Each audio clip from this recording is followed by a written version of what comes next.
All right, YouTube, how you doing? Welcome back to the channel. It is Monday. Happy Monday to everyone out there. Monday, November 13th. We only have 4 games on the NBA slate to get into in today's video. But like we always do, when I go through each and every one of these games, I'll give you my lean on the spread, give you my lean on the total. We'll talk about the games, but all my final plays, what I'm actually rolling with myself, what counts towards the record, that will be in the pinned comment. I always update those with plenty of time before game times and tips go off there. So keep an eye on that pinned comment, guys. In terms of last night,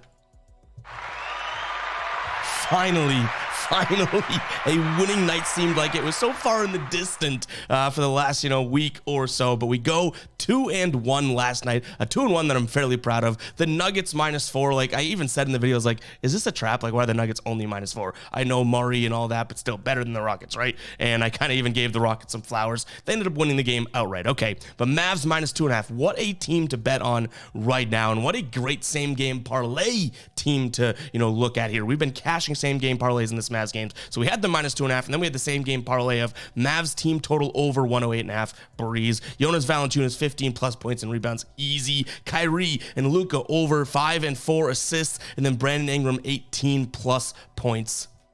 Take it all. A 5-leg same game parlay. Even though you get to massage the numbers and make the total and the lines a little bit lower than what they normally are, 5 for 5 there is still fairly impressive. So we will take it. And what's also impressive is a nice little ride of the day coming in from Matthew. We just gave him a shout out recently with the ride of the day, and unfortunately it was a loss, but I know Matthew comes in with bangers. I saw this one and he explained it well. Jokic over 12.5 boards for the money you're getting at, and no Murray, and he's been doing everything.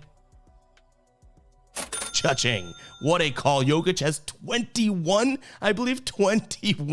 rebounds. Let me fact check that right now. I believe, looking at it last night, he finished with 36, 21, and 11 yesterday. What a day to bet on Jokic. So shout out to Matthew there. One more cha-ching.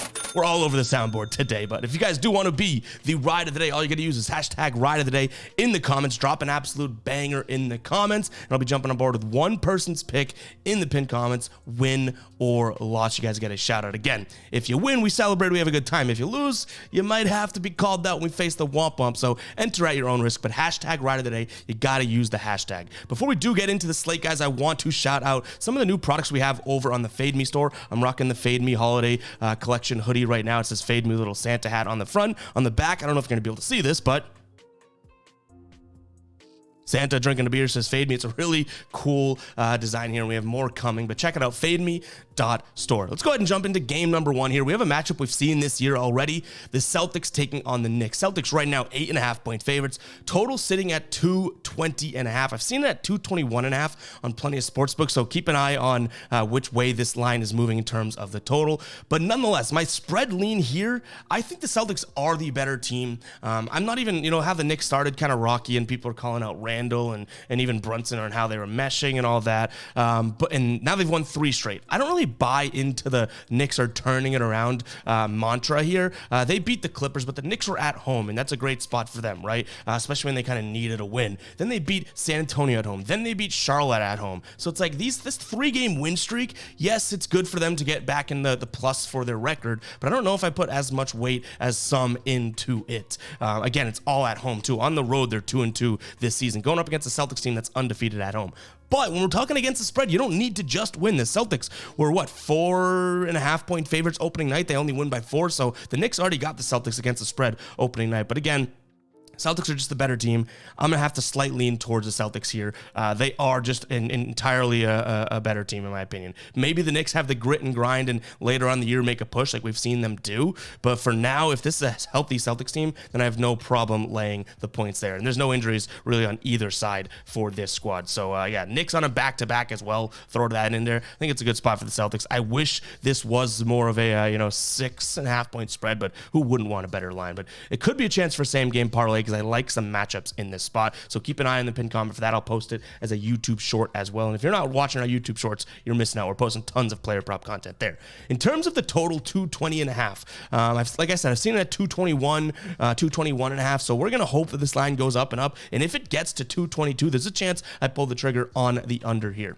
We saw a game, again, opening night between these two teams that finished 108 to 104. And you might be thinking, wow, but the Celtics are one of the best scoring teams in the entire league, right? And they are. far. Like, yeah, maybe you might think it's silly to take an under for the Celtics as they score the 5th most points in the entire league. But there's something glaring, and I don't want to say an issue because the Celtics can get past it. There's something glaring about this Celtics team. They are the best first quarter scoring team, right? Leading the league in points per game in the first, top 10 in the second, top 5 in the fourth. They're the 5th lowest scoring team in the third quarter. So even if a game is trending towards the over, the Celtics seem to come out of halftime and absolutely drop a dud, which they've done for years, but just scoring wise, right? And then you're going up against a team in the Knicks that's allowing the second most points, second fewest points, I should say. Sorry, that's way different. Second fewest points in the entire league per game, 10 points below the league average. So it's a slow team. It's a good defense. I think that they hinder the Celtics a little bit, but I picture this one being like a 115 to,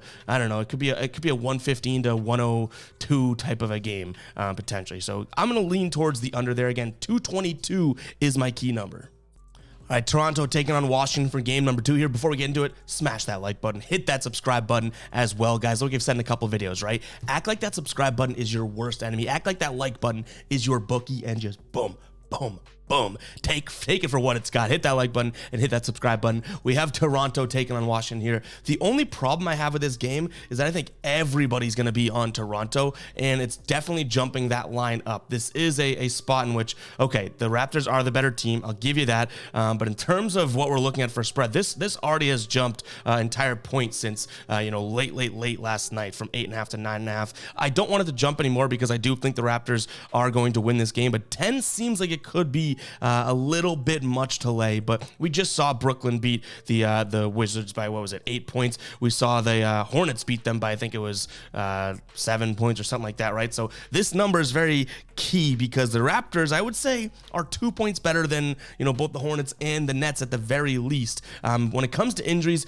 Gary Trent Jr. is questionable here, so that probably is worth noting, obviously. But nonetheless, guys, I think, I hate to give you a think, but I'm going to lean towards Toronto here minus the 9.5. I think my main lean in this game, though, is going to be on the under here, 228. I think that this is a good spot for these two teams to kind of not necessarily play crisp, clean basketball. Like, yes, Toronto has played decent basketball and they've hung in there with some good teams. They're still 4-5 to the over on this season. And Washington, 7-2. They've hit 7 overs in terms of what we're looking at here from their season perspective. But that's because they went up against teams that are, they're so bad defensively that teams are dropping a bunch of points on them. This is, in terms of where Toronto stands, the second fewest point total team in the entire league right now. So who cares if Washington plays bad defense? This is not going to be a Toronto team that comes out here and shoots a bunch of shots, right? Or at least not going to be a Toronto team that makes a bunch of shots, even if they play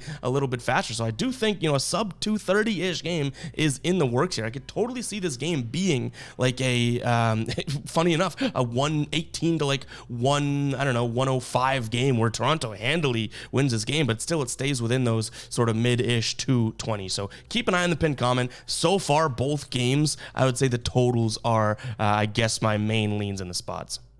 All right, guys, before we get to the back half of the slate, I did want to shout out OddsJam. Thanks for OddsJam for sponsoring today's video. And if you guys do want to check out all the tools that OddsJam has to offer, you can get 7 days free with the link in the pinned comment. We'll jump in. You can see this is the sportsbook tool. Literally every play out there. We're on NFL Moneyline right now, but every play out there on any sportsbook, you can compare odds and see where the most value is. They have a fantasy optimizer for the prize picks, underdogs, parlay play, sleeper players, that type of thing. We're literally using sportsbooks odds. They mathematically say what the percent chance to hit is, so you can put valuable plays into your prize pick slips. And then my favorite part of what they have here that a lot of people don't seem to want to invest in, but it's arbitrage betting. What that means is you can take the same exact game, the same exact play, but 2 different sides on 2 different sportsbooks. For example, this Malta versus England, you could take England team total over 4.5 on FanDuel at plus 164, and then you could take the under 4.5 at minus 160 over on DraftKings. You can calculate how much you want to put in and blah, blah, blah, and then it'll say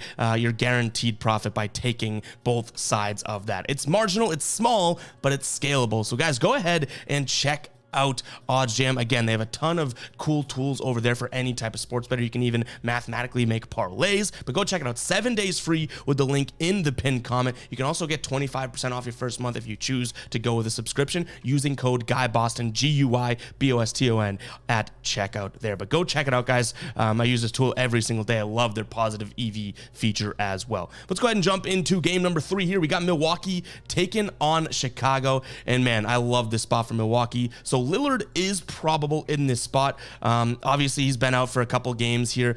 Soreness in his calf, I believe, maybe his knee, but it's nothing like major. So I think he does take the court tonight. And that being said, what a good spot for him to come back. This Milwaukee team has lost 2 straight games. Indiana and Orlando. Now, those are 2 team names that you're like, they're not very good, but both those teams are kind of playing decent basketball, right? Like it's not all that shocking to me that Lillard being out. It's almost like if Drew Holiday was out last year, I wouldn't be shocked if they lost those games, right? So I give the Bucks a little bit of leeway there in the sense that, yeah, well, their second best player is out and Giannis can't do everything by himself, I guess.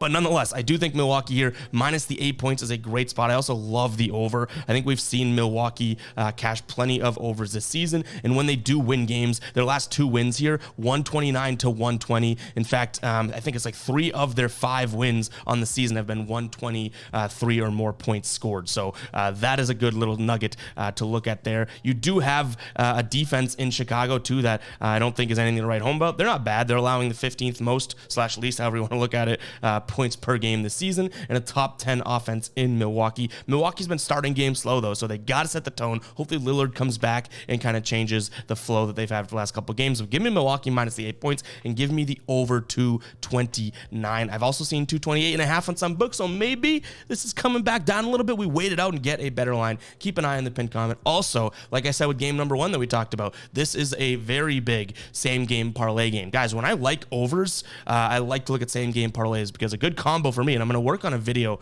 on sort of my same game parlay strategy. Maybe we'll save the nuts and bolts for that, but I like to look at games that I can move the total down if I already like the standard over, and then we can also move obviously player props down and look at the team's weaknesses, yada, yada, yada. It'll be coming out in a video soon. Drop in the comments if you do think that that would be a good video, sort of a same game parlay tutorial or at least strategy that you guys can implement. But again, we got Milwaukee minus 8 as well as the over in this spot. I'm hoping that over drops a little bit.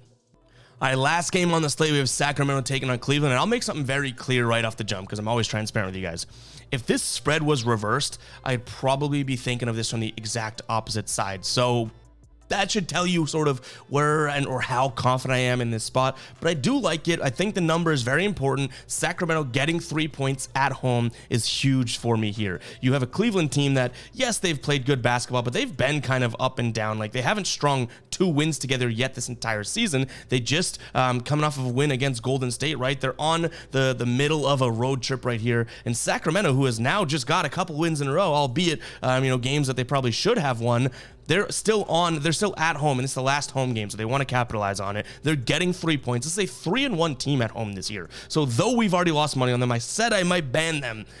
This may be the final straw if they lose this one, but give me Sacramento +3. Again, it's a Cleveland team that just hasn't been able to string many wins together, never mind 2 wins, right, at all. And Sacramento, a team that now is finally getting back on the win train. They dropped 3 in a row at one point, but they're 3-1 at home, and they're getting points. I just cannot seem to look past that. I also will say when Sacramento is at home, their defense gets slightly better. Their offense also gets slightly better, so I'm going to slightly lean towards the over here, but I like Sacramento on the points a little bit more. But again, this is a different team when they're at home than they are on the road. Now, I like the over because Cleveland also, I wouldn't say a good road team. They're 3-2 this season on the road, but they're only 1-2 or 1-3 at home. So this is a Cleveland team that probably likes playing on the road as well. They actually jump to, I think they jump a couple spots when it comes to, home or away in terms of their points per game as well. So like the top 10 field goal percentage team.